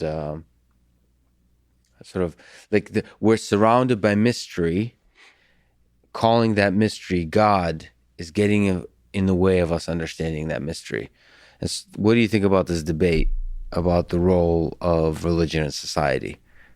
We should continue having this debate. I talked to Jordan a couple of weeks ago, as a matter of fact. Excellent. and on his podcast, so yes, public? Excellent. It'll be out soon. And so, he and I How did that go, by the way? It was incredible. Carl Ruck, the professor, joined us, as a matter of fact, for one of his rare public appearances. So Beautiful. we went deep. And Jordan is very well read, obviously, on the psychedelic literature. He had just had Roland Griffiths from Hopkins on the podcast, and it's one of Roland's figures that Jordan and I, again, just like the language of Aldous Huxley, it's hard to move past the following statistic. Over the past 20 years of the modern study of psilocybin, Roland will tell you that about 3 in 4 of their volunteers walk away from their single dose of psilocybin, high dose, saying it was among the most meaningful experiences of their entire lives, if not the most meaningful. And Jordan says, like, what do you do with that? How do we synthesize that? Here we are quantifying the qualifiable, the unqualifiable. And yet these compounds have dramatic effects on people's lives, and they walk away feeling like they're more loving, more compassionate. The science of all talks about the welling up of cooperation and resource sharing and kindness and all these strange things from this single chemical intervention, which seems to reduce us to automata, as if enlightenment can be flipped on like a switch. And yet there it is. There's the data. And I don't see how you walk away from that. I mean, I completely understand Sam's position, but I think there's a reading of religion, particularly the mystical core of the big faiths, and especially these ancient mystery cults, which do speak, again, to those moods and motivations, creating this aura of factuality that these volunteers never walk away from, permanently transformed, just like the ancient mysteries. And part of that is perhaps language, that we need to continue to evolve language in how we conceive of these processes. Maybe religion has a bunch of baggage associated with it that is good to let go of, or perhaps not. I don't know. This is connected to our previous part of our conversation, is the importance of language in this whole thing. Well, that's how I start my book, with one of these volunteers from the NYU psilocybin experiments. This woman, Dinah Baser, who's an atheist, and she still describes herself as an atheist. And yet, as one of these 3 in 4 people who walked away from this experiment transformed, she says that her experience of psilocybin was like being bathed in God's love from an atheist. Yes. And I ask her why she uses the word God. Why not the love of the cosmos or the universe or Mother Nature? And she says, well, frankly, we don't know about any of this stuff, and that God makes sense to me. She's still an atheist, but it's the way she describes that as kind of like the way your mother's love must have felt when you were a baby. Yeah, there's a kind of, I like the way Einstein uses God. God doesn't play dice. There's a poetry. There's a humility that you don't know what the hell is going on. There's a humor to it. I'm a huge fan, especially like more and more, of just kind of having a big old laugh at the absurdity of this world and this life, as represented nicely by memes on Twitter, kind of thing. I mean, there's a sense in which we want to be playing with these words and not take them so seriously, and being a little bit lighthearted and explore. Let me ask you about, because you mentioned NYU, what I find fascinating is how much amazing research there is, speaking of science, right? Studying the effects of psilocybin, studying the effects of various psychedelics, MDMA, on the human mind. Right now, for helping people, but I'm hoping there'll be studies soon at Hopkins and elsewhere that allow people that are kind of more, quote unquote, creatives, or regular people that don't have a particular demon they're trying to work through, a problem they're trying to work through, but more like to see, what can I find if I utilize psychedelics to explore? Is there something you could say that is exciting to you, that's promising about the future, what currently is going on, but also the future of psychedelics research? Yeah. Hopkins and elsewhere. The healthy normals. I was looking for the right words, because normal doesn't feel, healthy doesn't feel like a good term, and normal doesn't feel like a good term, because we're all pretty messed up and we're all weird. So, well, those with ontological angst in that case. Great. Maybe there'll be a future DSM qualification. Yeah. There's no doubt that things like psilocybin, MDMA, are useful for things like anxiety, depression, end of life distress, PTSD, alcoholism, you name it. And it's largely because of the clinical research that MDMA and psilocybin will probably be legal in some FDA regulated way in the next 5 years. But I mean, again, I start the first page of my book with this question: why do psychedelics work across all these different conditions? And the best that I could find is the meaning, right? Tony Bossis at NYU talks about psilocybin, for example, as meaning-making medicine, which is interesting because it puts it somewhere between a therapeutic and, again, this ontological instigator. What is it about psychedelics that creates these mystical experiences or mystical-like experiences? You can call them emotional breakthroughs. You can call them moments of awe. I do think we get locked up in the language, and we're somewhere between science and religion here, including legally. So the FDA is one route to this. What excites me about psychedelics is the First Amendment. What is this going to mean for religion? The freedom of religion being the first thing that's mentioned in the First Amendment before freedom of speech, freedom of assembly. Oh, interesting. Yeah. If America is known for anything, it's a refuge for religious pioneers. And so we already have the Native American church, Brazilian-spawned churches that are using psychedelics. But what would happen if Judaism or Christianity or Islam were to begin incorporating the very ritual, very sacred, and discreet use of psychedelics as part of their liturgy? So not replacing the Sunday Eucharist in the case of Christianity, but part of the extra credit dimension of the faith. Credit. And then we can, through practice, figure out how essential it is. It could be a minor thing. It could be a major thing. That's another thing I wanted to kind of ask you is I recently, despite the fact that I'm eating a huge amount of meat and I'm getting fat, but I'm loving it. This is actually, as of 2 days ago, I started this long road to training for David Goggins, to training back to getting back to competing in jiu-jitsu. So the fun is over. But I also partook in fasting, and there was a very strong, there's an almost like a hallucinogenic aspect of fasting, especially because it was a 72-hour fast versus a more common fast that I do, which is 24 hours. And a bunch of people talk about throughout history about the value of fasting in having these kind of visual, these kind of intellectual experiences. Also, there's meditation. Sam Harris with the hoodie. Do you have a sense that those other rituals of fasting, of meditation, and maybe other things could be as essential or more essential to the religious experience as psychedelics? Yes, if not, and this is going to sound weird, but maybe not, if more so. Right. I look at psychedelics as a catalyst for spiritual investigation, not as the superficial means to an end. I think their value is in kind of serving as a Google Maps for the kingdom of heaven. Ram. All right, I like this. Well, so Ram Dass's teacher said that when he was offered psychedelics, that it'll get you in the room with Jesus, but it won't keep you there. Okay, yeah. And I think that's all well and good, but what if you don't know where the house is in the first place? What if you've never had a mystical experience? What if religion is anathema to you? What if you hate God? What if all these words mean nothing to you? And they probably do for many, many people, and it's perfectly understandable.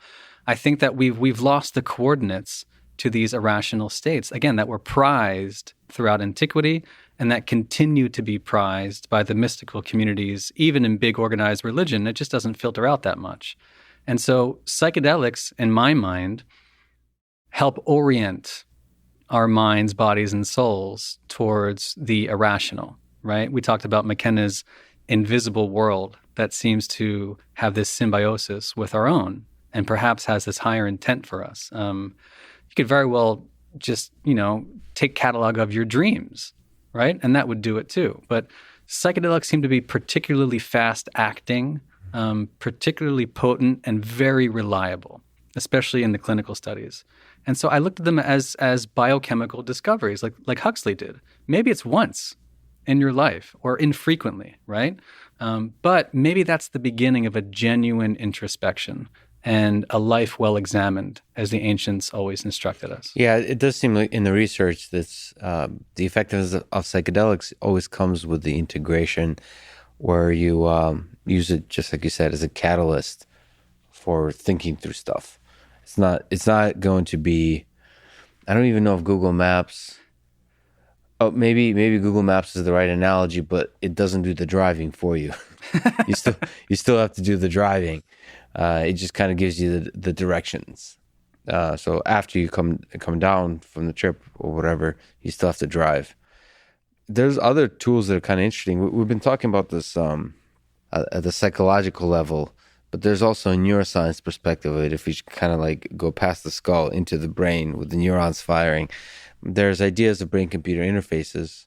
First of all, there's a whole field of neuroscience that's kind of zooming in and studying the firing of the brain, the firing of the neurons in the brain, of how from those neurons emerges all the things that we think that make us human. That's a fascinating exploration of the human mind. That's of course where the psychedelics have the biochemical effects on those neurons. There's ideas of brain-computer interfaces, which, if you look at especially what Neuralink is doing with this long-term vision, with Elon Musk and Neuralink, they hope to expand. He calls it a wizard hat. They hope. This is back to the humor on the internet thing. The wizard hat that expands the capabilities, the capacity of the human mind. Do you think there's something there, or is the human mind so infinitely complex that we're quite a long way away from expanding the capabilities of the human mind through technology versus something like psychedelics? I wonder how Terence McKenna would answer that question. He looked to shamans as kind of the scientists, the high magicians of the high archaic past and the far-flung future. I'm not going to discount, you know more about AI than I do, so I'm not going to discount it. But I do think that AI paired with the sacred recovery, right? The archaeology of consciousness, and these states, these archaic techniques of ecstasy that were practiced across time. I think that's a winning combination. Part of what I do in the book is just I try and lay out the set and setting that's often talked about with psychedelics. So maybe psychedelics in the right AI environment is going to work. I think it'd probably work a lot better with that myth and ritual incorporated. So the reason Eleusis worked for 2,000 years, and let's assume the psychedelic hypothesis has some merit to it. Mm-hmm. But I think the reason it worked is because you were born into a mythology. You were born into a story about Demeter and Persephone, and you waited your entire life to meet them in the flesh. So you weren't just preparing for a few months. It was a lifetime of expectation, anticipation, ritual preparation. In fact, some of the early church fathers made fun of the Greeks for essentially just piquing people's curiosity and revving up the anticipation, which has something to do with the outcome, by the way. But in other words, I think we need to create a new mythology around this. I don't think you pop into a laboratory. I don't think you pop into a retreat center from one day to the next. I think that in my own case, I feel like I've been preparing 12 years for psychedelics, and I'm still preparing, including in today's conversation. I'm learning new things, and I'm willing to explore it, together with the computer interface. But I do think ritual is a gigantic part of this, and even McKenna would say that. I'll paraphrase him by saying that if you'd met someone who didn't know where they were between the years 1995 and 2005, you would describe them as a fairly damaged person. And yet, who among us knows what was happening in Western civilization between 900 and 1300, let alone 2,500 years ago? So this is, in many ways, the prophet of the psychedelic renaissance, saying that history has lessons. And I don't think they're superficial lessons. I think it cuts to the very core of how and why Western civilization came to be born. Yeah, but that history can be loaded into AI systems, and I do love the idea of whether it's through brain-computer interfaces or without intrusive, sort of without direct reading of the neurons, and more sort of interactive experience with the robot, that you can have an AI system that steers your psychedelic experience, that helps you sort of, when you take a heroic dose of psilocybin, for example, helps steer your mind, say just the right things. I mean, you could say that kind of thing with, it's a totally open problem, I would say. You talk about set and setting. This is the interesting thing about Johns Hopkins is, you create a comfortable environment, a safe environment for allowing, then if you take a heroic, like a large dose of psilocybin, that you could trust that everything will be safe and you can really allow the exploration of your mind. But then you don't know from a psychotherapy perspective of like during that trip what a human should say to steer that trip. Like that's a totally open set of problems. And in some sense, probably throughout history, those rituals, you figured out what are the right things to say to each other. Exactly. How to collaborate.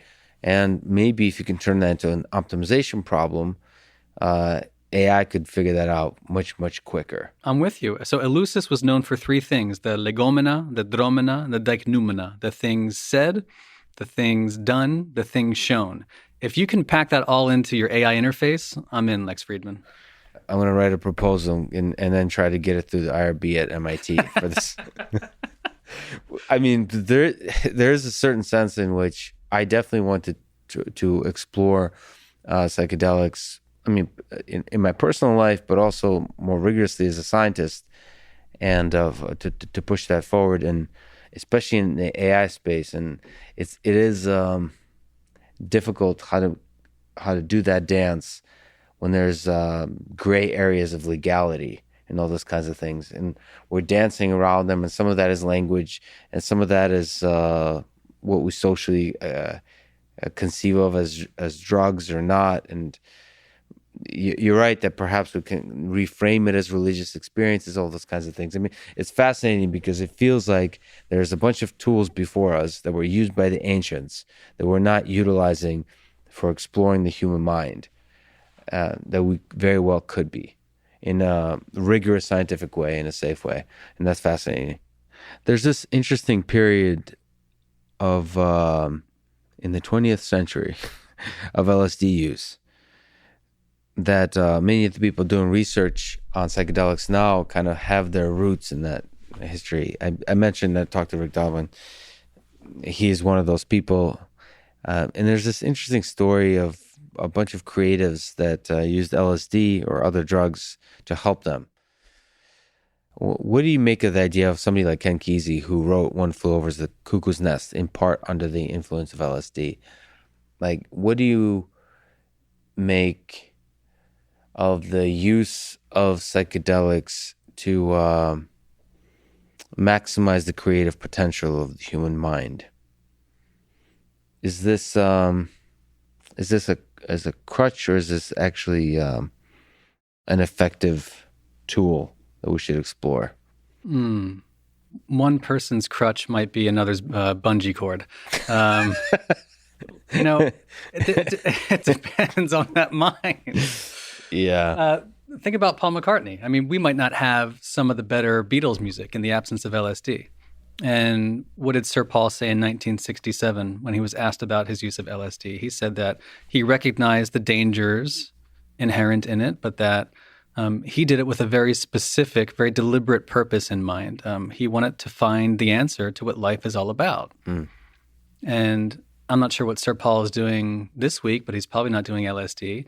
Speaking back to my theory about these substances being catalyzers of spiritual introspection, it came along at a time in their life when I think they were ripe for it, especially George Harrison. Highly recommend the Martin Scorsese documentary about George Harrison. For them, I think it was exactly the way we ought to investigate it, which is, mind expanders. This is what psychedelics do, right? That which makes manifest the contents of the mind. In the absence of an experience like that, and it can be in a 3-day fast, it can be laying down in a cave, it can be in ritual chanting, It can be in a Sundance. But in the absence of that kind of experience at the right time in your life, it may otherwise be very difficult to find entrance to that kingdom of heaven, which I do think is here and now, getting right back to the very beginning. If we are actually to participate in that eternal principle, how and when? What do you think Nietzsche meant when he said that God is dead? So there's a sense that religion is fading from society. And there's a cranky German that kind of wrote about it. What do you think he meant? He was a cranky German who knew a lot about Dionysus, by the way. Yeah, he did. Which is why I like him. So certainly there's some truth to the mortality of God. I think Gallup put out a study only a couple months ago where church membership is now officially in the minority in the United States at 47%, according to the most recent poll. That number was closer to 70% only 20 years ago. Wow. So we're living through something, and we're living through the unchurching of America, and it's the rise of the spiritual but not religious, the inheritor of all traditions but the slave to none. There's a rise in the unaffiliated, the nuns. I think it was like 1/3 of millennials. It's probably much higher now that don't affiliate with any religion. So in that sense, God is absolutely dead, but maybe not the God that we were trying to define at the very beginning.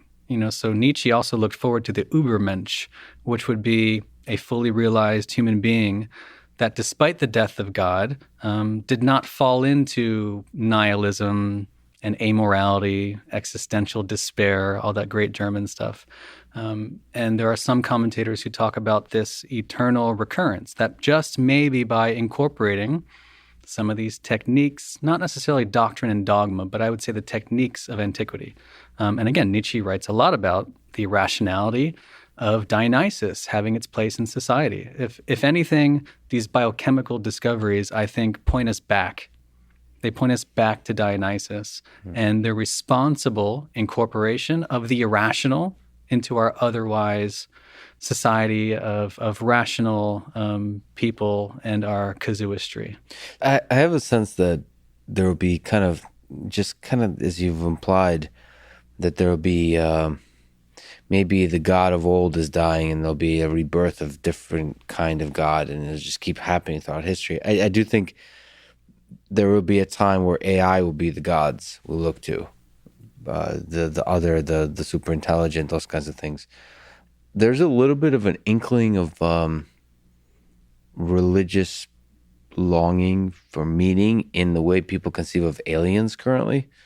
I talked to a bunch of people about UFOs and UAPs and aliens, and so to me it's very interesting for perhaps different reasons, because I look up to the stars, and it's incredibly humbling to me to think that there's trillions of intelligent alien civilizations out there, which to me seems likely, or not, perhaps not intelligent, perhaps just alien life, and actually also that we don't even understand what it means to be intelligent, or do we understand what it means to be alive?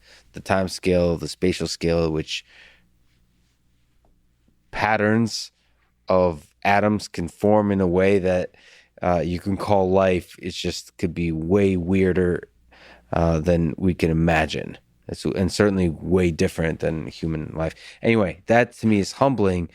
And so it's almost like with the simulation, conceiving of the world as simulation, thinking of aliens to me is a useful thought experiment of like, what would aliens look like if they visited? How would we know? How would we communicate with them? How would we send signals to them? If they're already here and we don't see them, how's that possible? That seems to me actually likely, that we'd just be too self-centered and too dumb to see them if they're already here.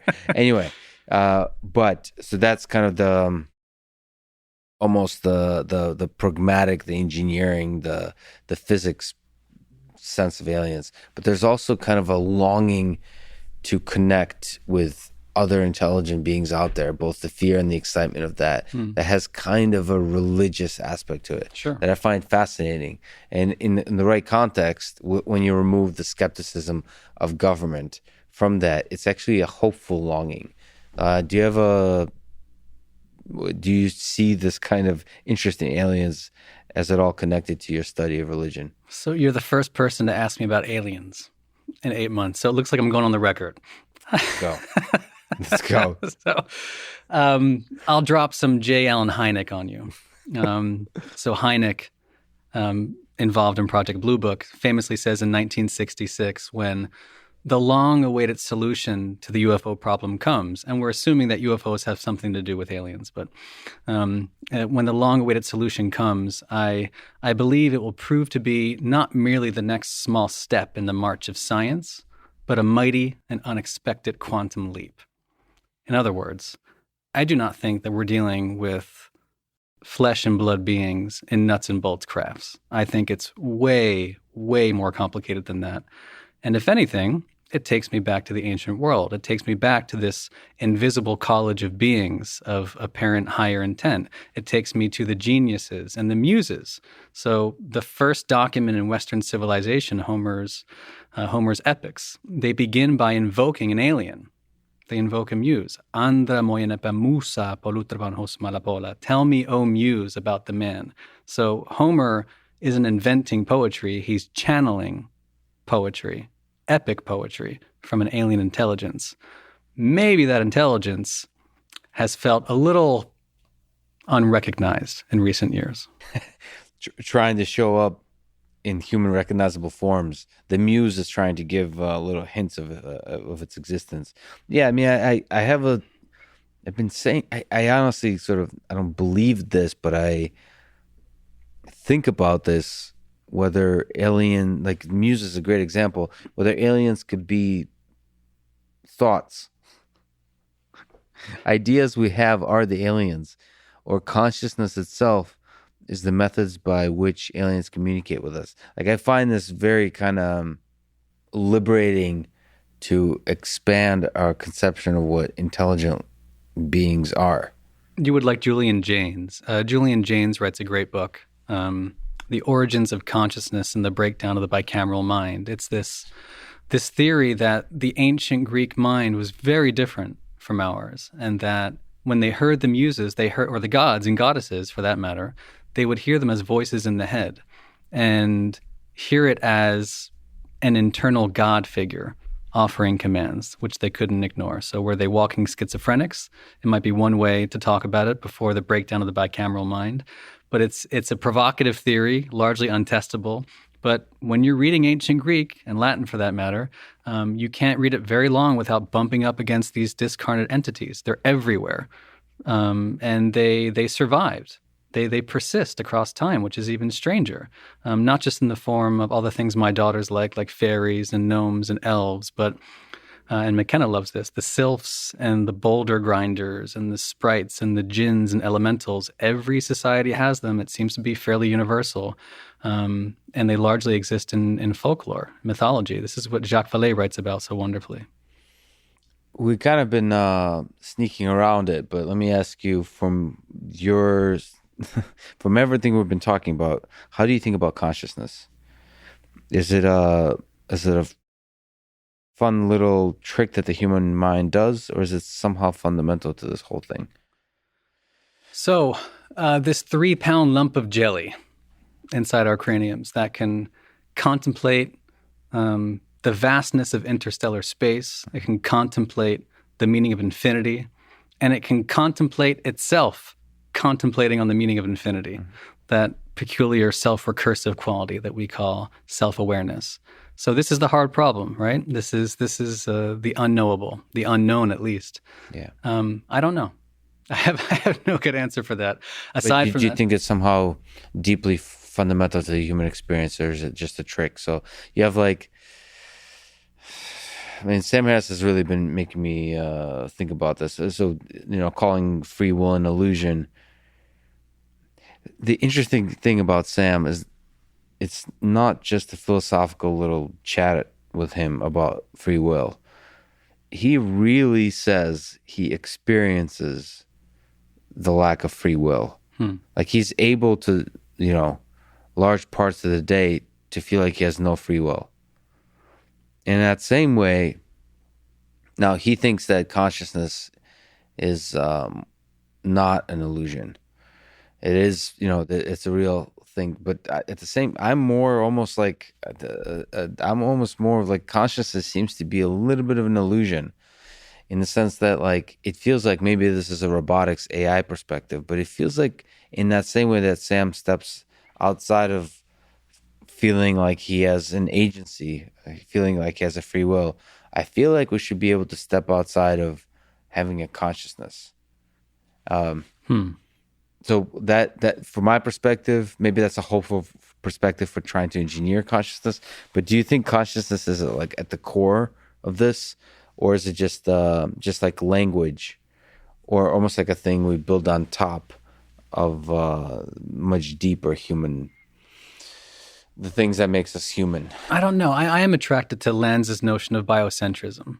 I mean, it's difficult to walk away from the double slit experiment not wondering why we seem capable of collapsing that quantum wave function. It's very, very weird, giving rise to even weirder ideas about superposition and spooky action at a distance and things that MIT guys know a lot better than me. But it seems to me fundamental. I mean, maybe consciousness is the fundamental thing. I mean, weirdly, some of these ancient incubatory practices, I talked about Peter Kingsley before.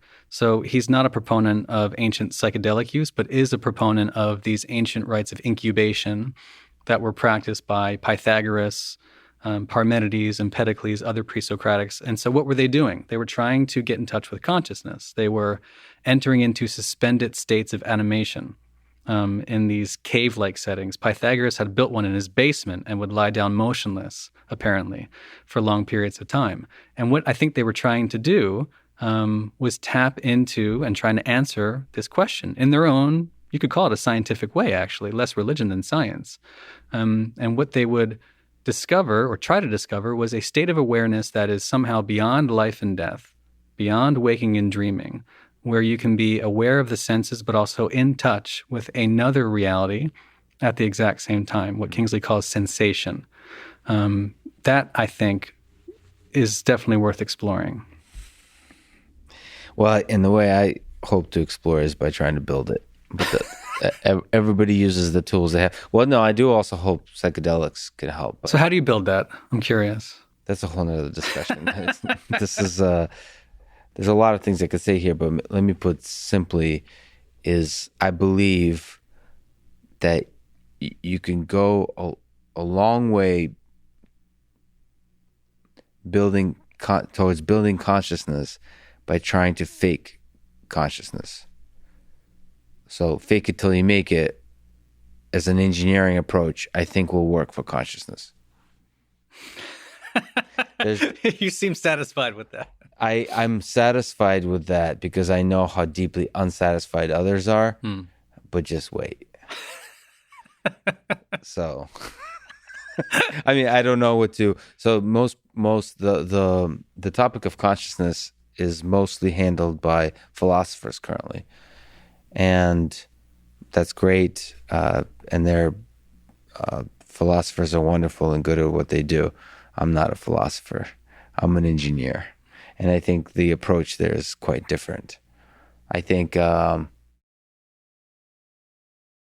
falling in love is different than trying to have a podcast conversation about what is love.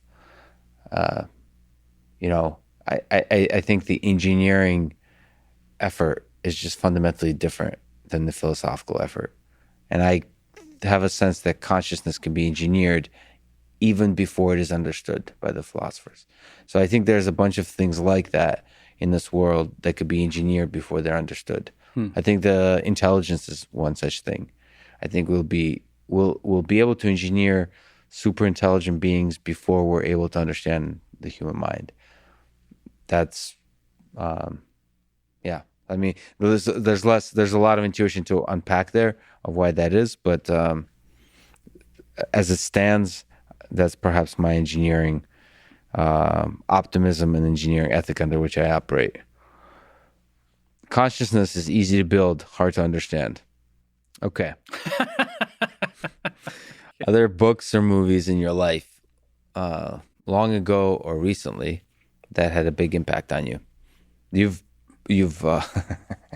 Immortality Key is exceptionally well researched. The amount of books you read is I cannot even imagine. So is there something in your travels through the land of language that stuck with you? That was especially impactful. I mentioned a couple of them, but so I knew nothing about psychedelics before 2007. And it was in hearing about some of the first psilocybin experiments at Hopkins. And then shortly thereafter, I went down this rabbit hole. And so the first set of recommendations all kind of fit in that time period of my life, 2007, 2008. It started with Jeremy Narby, The Cosmic Serpent, DNA and the Origins of Knowledge. Mm-hmm. It was a total impulse buy at the Barnes & Noble on 6th Avenue in New York, and wound up introducing me to Supernatural by Graham Hancock. Mm-hmm. That convinced me that there was a long story to psychedelics that he tried to prove in that book, and that we're still trying to prove. I mentioned the connection between ritual psychedelics and cave art.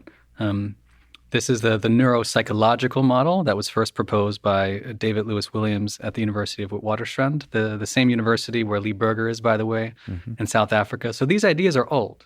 But what Graham did in that book is just, it's well worth your time. It's well worth a few reads, actually. Because it was after that I discovered Breaking Open the Head by Daniel Pinchbeck, and a lot of other books that just kind of blew my mind. What is Breaking Open the Head about? So it's Daniel's romp through contemporary shamanism, and it's his very well told experiences with everything from psilocybin to iboga, being initiated by the Bhuitis. And it was the first time I'd read any firsthand accounts, aside from Jeremy Narby, any firsthand accounts by a New Yorker, by the way, about the potential for these compounds that I'd been ignoring for far too long, obviously. And so that's when I started revisiting The Road to Eleusis and looking through the anthropological literature, reading everything Gordon Wasson had ever written, that Carl Ruck had written. And it sent me down a pretty weird rabbit hole until I found Peter Kingsley, which is my second recommendation. So Peter, again, he's not a fan of the psychedelic hypothesis, but what he does is, I think, expose the value of the irrational to the ancient Greeks, especially the pre-Socratics. Here we are talking about AI and God and these, entangled philosophical questions. The best I can read Kingsley is that Western civilization is a product of a gift from the goddess Persephone. And this is not a hippie. This is a pretty gold standard classicist who went on to write a couple of books. One is In the Dark Places of Wisdom, and the other is Reality. What better way to title your book? Where he talks about these ancient techniques for exploring the irrational. The same thing Carl Ruck was talking about. After compiling all this data in The Road to Eleusis, Ruck says that the biggest challenge is trying to convince his colleagues in the late 1970s that the ancient Greeks, and indeed some of the most famous and intelligent among them, could enter so fully into irrationality. Same thing Nietzsche's talking about in his exploration of Dionysus. And so I think Kingsley just stands apart as one of those books, Reality, that my life was never quite the same after reading that. We talked about the 3-pound jelly that is able to conceive of the entirety of the fabric of reality in the universe and everything, and also of its own mortality. What do you think is the meaning of it all? What's the meaning of life?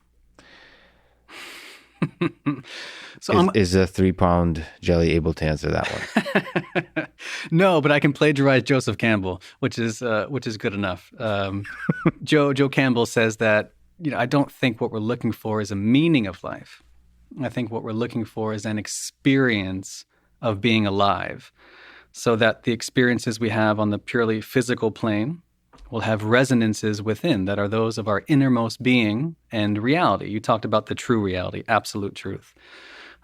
These are all constructs, and I think they're constructs that are made day by day and acquire this aura of factuality. Remember in Clifford Geertz's definition of religion, we're all just faking it until we make it.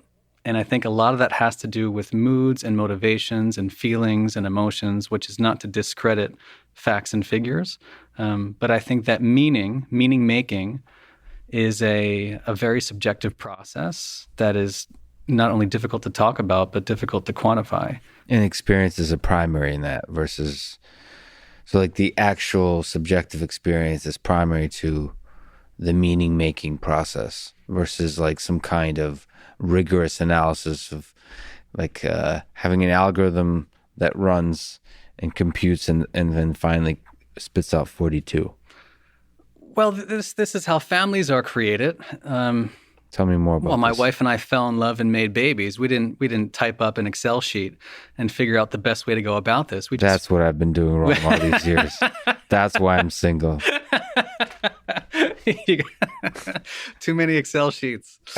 Well, we say falling in love, right? We say fall in love. What does that mean to fall in love? You are surrendering to an intelligence that is beyond us. You could say a godlike intelligence. Richard Rohr, the Franciscan friar I mentioned, in The Universal Christ, he writes a lot about how the divine for you is often encountered in the other. In fact, how could it be otherwise? This is bedrock sacramental theology, that you find the God in the things in your life. As well you should. That's the proving ground for identifying as God, rather than creating a relationship with God. And so I think that these irrational states play a big role in that.